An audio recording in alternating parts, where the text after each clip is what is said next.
Pylos, how to play.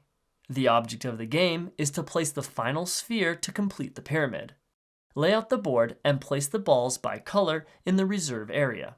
Players randomly pick a color. The lighter color goes first, then turns alternate. On your turn, you may place one sphere from your reserve on any empty space on the board or on top of any square of 4 spheres. Or you may instead move one of your spheres that has already been placed up 1 or more levels to be on top of any square of 4 spheres. You may not move spheres down in levels or across to the same level, or move a sphere that is supporting another sphere.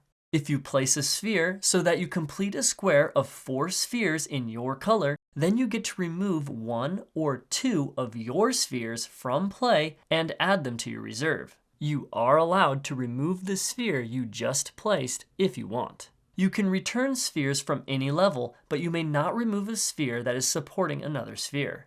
If you complete multiple squares in the same move, you still only get to remove up to 2 spheres. You are allowed to move a sphere to a higher level, which then makes a square that allows you to remove 1 or 2 of your spheres. If you can't make a play, then you skip your turn and your opponent fills in the rest of the pyramid and wins. Otherwise, the player to place the sphere that completes the pyramid wins.